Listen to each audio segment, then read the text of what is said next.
Bonjour à tous, au sommaire du nouveau pour la Fiat 500, les 20 ans de l'Audi A3, les voitures autonomes Ford débarquent en Europe. Et pour finir, Nico Rosberg à la retraite, qui pour le remplacer chez Mercedes, on en parle avec Jean-Louis Moncey.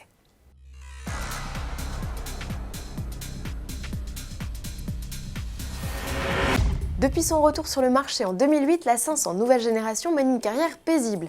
Légèrement retouchée en 2015, la citadine reçoit aujourd'hui quelques modifications. Rien sur le plan esthétique, le constructeur italien revoit juste la cascade d'équipement et les tarifs.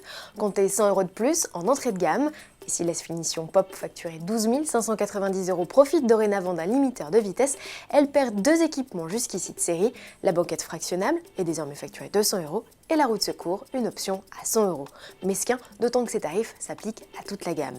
Un cran au-dessus, la version Popstar gagne un régulateur de vitesse mais perd son toit ouvrant. C'est la seule à voir son prix baisser de 100 €. Malgré le passage en option de certains équipements, le prix définition Lounge, S, S+, Club ou de la très chic version Riva, 25% des ventes de 500 depuis son récent lancement, grimpe de 200 à 400 €. Notons l'arrivée sur l'ensemble des citadines des options capteur de pluie et de luminosité de 100 € et de l'interface Apple CarPlay ou Android Auto proposée entre 200 et 550 € suivant les finitions, équipement qui implique forcément la présence de l'écran de 7 pouces. Le carnet de commande est d'ores et déjà ouvert. 20 ans, quel bel âge, c'est celui de l'Audi A3, présentée au Mondial de Paris 1996. Elle fut la première compacte bicorps présentée par un constructeur premium. Une bonne idée qui n'allait pas rester sans concurrence. Elle fut rejointe par la Mercedes Classe A en 1998, puis par la BMW Série 1 en 2004. Dès la première génération, l'A3 fut déclinée en version sportive, S3. En revanche, il a fallu attendre la compacte deuxième du nom pour voir débarquer la variante cabriolet et 2011 pour la radicale RS3 de 340 chevaux. Commercialisée depuis 2012, la troisième génération d'A3 a été la première à être déclinée en version berline 4 portes.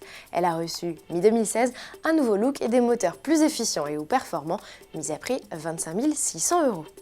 Les voitures autonomes Ford débarqueront dès 2017 en Europe dans leur version prototype, puis en 2021 dans leur version de série. Les Mondeo hybrides vont poursuivre leur développement sur les routes du vieux continent, avec comme objectif de compléter les nombreuses recherches déjà effectuées aux États-Unis au sein de la ville fantôme de M-City, dans le Michigan, et au cœur du centre de recherche Ford en Californie. Notons qu'en France, un centre d'essai dédié à la voiture autonome ouvrira au cœur de l'autodrome de Linas-Montlhéry début 2018. Coup de théâtre, Nico Rosberg prend sa retraite. Le tout jeune champion du monde de Formule 1 a annoncé la nouvelle en marge du gala de la FIA où tous les champions de l'année se voient remettre leur prix. Alors pourquoi le pilote allemand part-il maintenant? Qui pour le remplacer chez Mercedes? Élément de réponse avec Jean-Louis Moncey, spécialiste F1 à la rédaction d'AutoPlus. Nico Rosberg a pris la décision de quitter la Formule 1, probablement à hauteur du Grand Prix du Japon. Et c'est là qu'il a compris les efforts qu'il devait déployer contre Lewis Hamilton. Et il s'est dit qu'il allait tout doucement raccrocher. Il a pris sa décision. Nico, ce n'est pas un solitaire, à l'inverse de Lewis Hamilton. Nico, il y a sa famille, il y a sa petite fille, il y a sa femme, il y a toutes les entreprises qu'il a. Et il a préféré se dire qu'il avait atteint son Graal et terminer sa course dans la Formule 1 en étant champion du monde. Alors pour remplacer Nico chez Mercedes, il y a deux tendances. Une tendance star. Alors les stars, vous les connaissez. Hein. Fernando Alonso, Sébastien Vettel, Daniel Ricciardo ou Max Verstappen. Et puis, il y a la tendance jeune pilote à former. Alors d'un côté, on aurait encore les débats entre Lewis Hamilton et son futur équipier star. Ou de l'autre, Lewis Hamilton avec la voie ouverte pour peut-être battre le record de Michael Schumacher. Et en tout cas, essayer de faire grandir un jeune pilote à ses côtés.